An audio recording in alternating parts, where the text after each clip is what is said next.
Hello BookTube, Books with Banks back again with another video today. I just recently, like I expect many of you did, just finished watching the 8th and final episode of the first season of Amazon's The Rings of Power series. Now, the hype building towards the show was at least personally a really big part of it for me. I went through my collection of all things Tolkien, especially those editions of various texts and drafts and Christopher Tolkien annotations, so on, all to kind of try and recap for myself what we know of in the Legendarium about the Second Age and about these characters that were going to be in this new show, the setting and characters of this Rings of Power show. Now, don't get me wrong, I do understand that a lot of people were unhappy about certain things that were changed from some of the versions of these stories, but the real question, I think, when we get into these books, these other publications, is which versions of these stories do we as individuals prefer? Remember, most of the stuff was only published posthumously. After Tolkien passed away, and it was never published exactly with the intent to make any of it canonical in the actual published narrative and or published lore. Most of it was really just ever published with the intent to show the masses how much work and world building effort and drafting actually went into making Lord of the Rings and all of the other lore stuff. So maybe, do you want to base your version of Numenor, what you think of, on what we get in the Akelabeth at the end of the Silmarillion, or do you want to base it more on what is described in the Lost Road and other writings, whatever there might be small differences between those two versions? Is your Galadriel more heavily focused on what we know of her from Lord of the Rings and the appendices, or do you think of Galadriel more as what was written about her in what we get in Unfinished Tales? These are the kinds of questions I'm seeking to at least explain what I even mean when I ask the questions. If if you're out there and you're looking to get into the other Tolkien stuff and haven't even heard about some of these other texts, and then for all of you interested in all of these other books, from there you can choose maybe for yourself which avenues of drafts and plans and narrative patchwork analysis you might want to personally go down to develop your own personal preference for the lore of this wonderful world. Before I get too much further along, if this type of video interests you and you want to see more expanded Lord of the Rings content, please like and subscribe and share this video with any lore-hungry friends of yours. Also, one more quick note, I am by no means an expert on this stuff or anything Legendarium related, so I'll just be going through my personal familiarity with all of these other books. If anyone who knows more needs to correct me in the comments or on any points that I make here, or maybe if anyone recommends for me to personally go back through some of these books on my own to refresh myself, that is all perfectly welcome feedback and constructive criticism, and I thank and welcome all that kind of stuff down below. That said, let's get into it. Part 1. Okay, so just to introduce a little more clearly what this video is really about, I personally liked Rings of Power. Was it my favorite fantasy adaptation of all time? No, but that by no means makes it a bad adaptation in my eyes. And don't get me wrong, I think I can understand and see where a lot of the criticism comes from for the show, so I'm not here to try and really convince anyone to like it any more or less than they already do. But if you did or didn't like it, or even if you haven't watched it and are debating whether or not you should, I want to take this opportunity to explain all of these other books and versions and drafts of stories from the first, second, and yes, even some from the Third Age. From there, you might be able to more easily dive in for yourself and find versions of this time period, this Second Age time period, written by Tolkien and edited and annotated by his friends and family posthumously.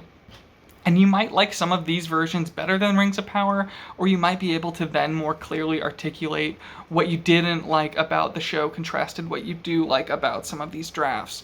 Conversely, these texts might also help you appreciate the nearly insurmountable task that the showrunners really did have to tackle here in trying to kind of please as many people as possible with a storyline set in this kind of tangled web of not necessarily conflicting different versions of storylines, and drafts, but definitely versions of events that don't always line up perfectly. Alright, so now we'll get into the books themselves. First, our first kind of step, we'll go through this kind of on a timeline, is Of course, you have your main two, some might say four novels written and published. Novels written and published by J.R.R. Tolkien, these being The Hobbit, and then The Lord of the Rings. And you can count it as one book or three, doesn't really matter. Then essentially all of the extended world building and lore deep dives Tolkien himself ever saw published was any and everything he put into the appendices at the end of Lord of the Rings Book 3, Return of the King. These were all published. The Hobbit and Lord of the Rings were published between 1937 and 1955. Fellowship, Two Towers, and Return of the King all between 1954 and 1955. And everything featured in these books is irrefutably the canon and the official lore of this world, of the series. Then our next step in the timeline after 1955 is 1973, when sadly J.R.R. Tolkien passes away, before any of his other drafts or things he was working on, First and Second Age related, or even Third Age related, could be finalized or published to help flesh out other aspects of his world, even though he had, by this point, by 73, he had put in so much time and effort into all of that. Then, so 73, he passes away. 4 years later, 1977, the Silmarillion hits shelves. This was a condensed and slightly more linear narrative with this multi-generational through line all about the origins of the Valar, the Maiar, and the Elves, and several kind of episodic stories throughout the First Age, many of which involves this one guy, an elf named Feanor, and his descendants fighting the evil Morgoth, aka Melkor, to get back the three beautiful Silmaril gemstones. This was essentially Christopher Tolkien, Tolkien's son, doing his best to tie everything he was finding in his father's notes and drafts all together in one wide-spanning epic, yet still relatively cohesive narrative, and this book has often been compared to like real-world religious texts. This is partly due to its episodic nature. Many of these episodes taken from various collections of drafts and different notes of J.R.R. Tolkien's, are reworked slightly to fit better into this one single mythic kind of history text that we get here. It is also rumored that Guy Gavriel Kay, another famous fantasy author, helped out quite a lot with this posthumous publication. As far as these types of publications and all of the edited collections of drafts and such go, the Silmarillion is actually the most widely read and the easiest to follow. Not necessarily easy to follow, but the easiest to follow and read more like a traditional novel. The others we're about to talk about are much more clearly kind of just the edited bits and pieces of abandoned, ever-evolving, and or unfinished drafts. I will point out here, I have noted this section. This is called a section near the end of this book because most of it does deal with the First Age, but near the end here we have a section titled the Akelabeth, which has a lot to do with Numenor and the Second Age. All right, so that was this was 77. 3 years later, we get, in 1980, Christopher Tolkien continued to try and publish the unfinished work of his father with the aptly named Unfinished Tales. This is one of the most beautiful books I own. If I ever do what are my favorite physical editions of books, this is easily one of them. This is gorgeous. But this Unfinished Tales collection, this was a somewhat of a bridge between the more mythic narrative focus of Silmarillion and between that and what Christopher would eventually soon be diving into with his massive History of Middle-earth series. More on that in a moment. But here, he presented versions of stories alluded to throughout Lord of the Rings, and especially stories alluded to throughout the Silmarillion, often with incomplete or contradictory conclusions, just as J.R.R. Tolkien was toying around with different ideas for these stories and some characters. This was Christopher's best effort for now to be totally forthcoming with how much he and others had to rework some of these incomplete drafts and notes to make them fit more cohesively into the Silmarillion.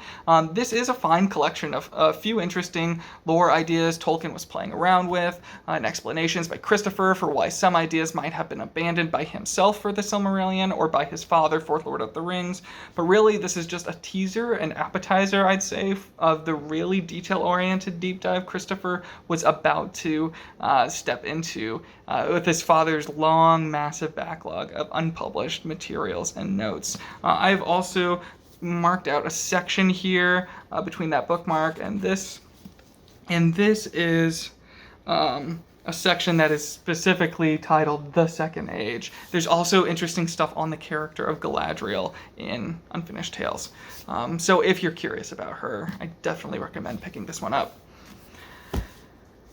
Our next stop on the timeline, we jump forward another 3 years. We're going to 1983, but we're actually going to do a 13-year time span of 1983 to 1996, in which Christopher Tolkien put out an impressive series of analytical, edited compilations of all of his father's notes, drafts, and other writings relating to his Lord of the Rings Middle-earth world and lore. This series of 12 volumes is called The History of Middle-earth.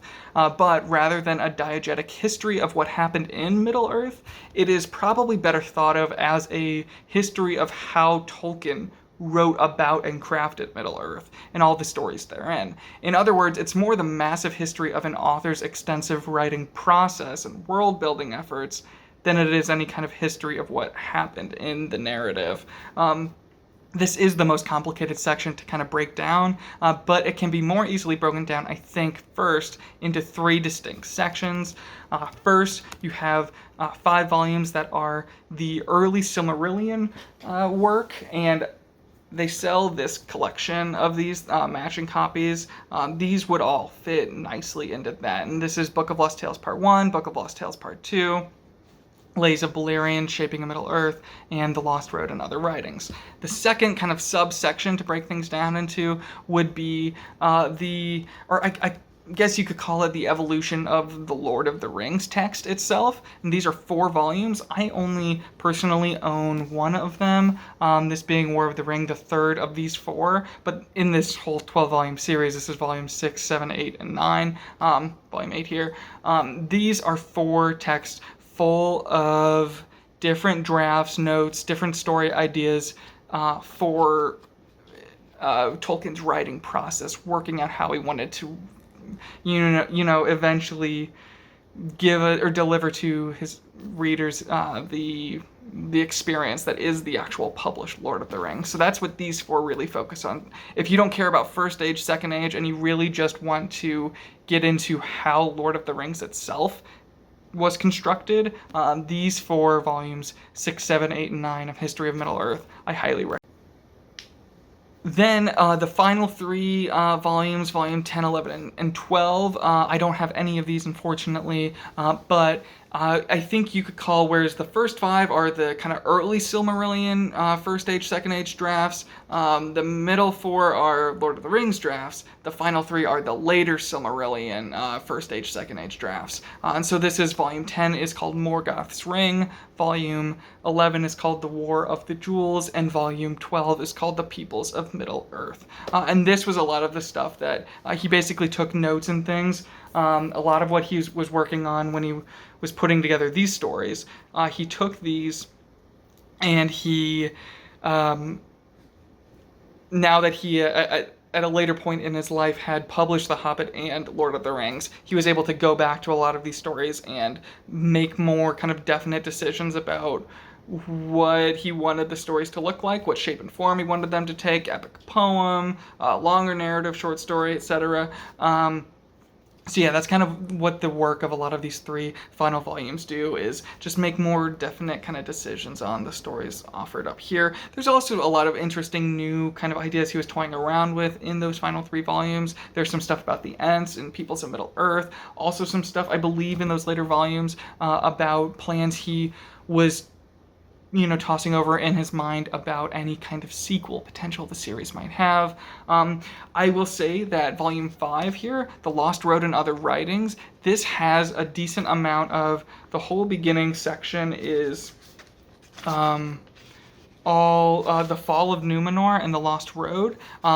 So it has stuff about Numenor, it has stuff about the Second Age, that if you were a fan of the show, or if you didn't like Numenor there but want to see how Tolkien was maybe thinking about Numenor, what differences there might be between his vision and what the show did. of this volume, or of this 12-volume series, this is probably the most important book. This one also has this kind of funny thing where there's this frame narrative. I guess Book of Lost Tales has that too, but I'm pretty sure the frame narrative he was playing with pops up in this book as well, or this volume.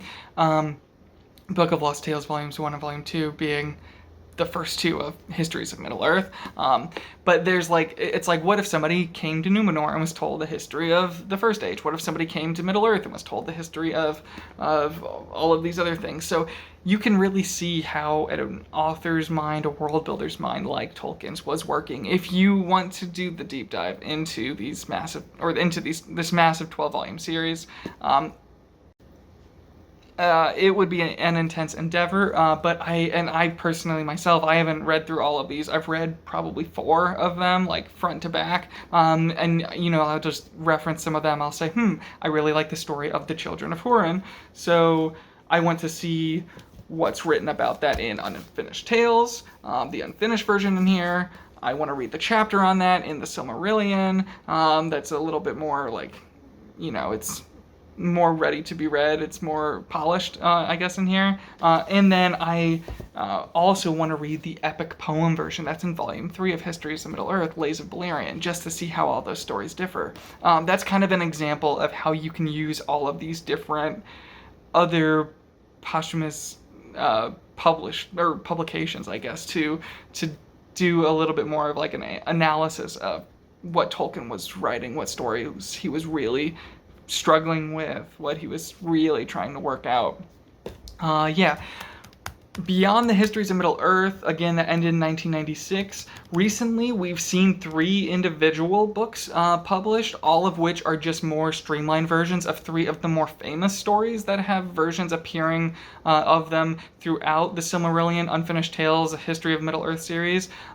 These are in publication order. The one I just mentioned, The Children of Húrin, this kind of more just one-story publication, novel format version of Children of Húrin. I don't have any of these, but this one was published 2007. Then there's one of Beren and Luthien that was published in 2017. And then there's one of The Fall of Gondolin published in 2018. All 3 of those are First Age kind of epic, longer stories that that Tolkien had done a little bit more extensive work on than some of his more looser, kind of like vague ideas of stories. These 3 were a little bit more polished and probably closer to being ready for some kind of publication like this than most of his other stuff. I will also note that there's a book coming out later this year, I think this coming month, or this month, and that is The Fall of Numenor. This is The Fall of Numenor, and this is probably based on things that you can read about in the Akelabeth, this section near the end of the Silmarillion, about the Second Age, but also stuff, it probably pulls from stuff in the Lord of the Rings appendices. It might pull from The Lost Road and other writings as well. Or my guess is about how they're going to just make a more kind of confident, polished version of the Fall of Numenor storyline. But yeah, so I'm sure this is a timely publication to capitalize on both people's hype and or disappointment with Rings of Power. All that said, what we've just gone over are all of the Tolkien Legendarium related texts that I am most familiar with, to recap what might be useful if you're looking to explore these materials after having watched Rings of Power. Again, not to say that any of these stories are necessarily better, but you'll likely find out things about Galadriel or Numenor or Sauron or the dwarves in a number of various and contradictory stories within everything I've just talked about. So I'd say definitely check out the Akelabeth section at the end of the Silmarillion, and definitely check out the Galadriel stuff and Second Age stuff from Unfinished Tales. Those are must-read sections if you want to be comparing the show to the ideas Tolkien himself was playing around with and constantly evolving and reworking. Some of his versions of these stories might just happen to be perfect for you and work a little bit better with your own personal tastes and your own developing headcanon than what the Amazon show was able to do. Thank you so much for watching. Have a nice day. Bye.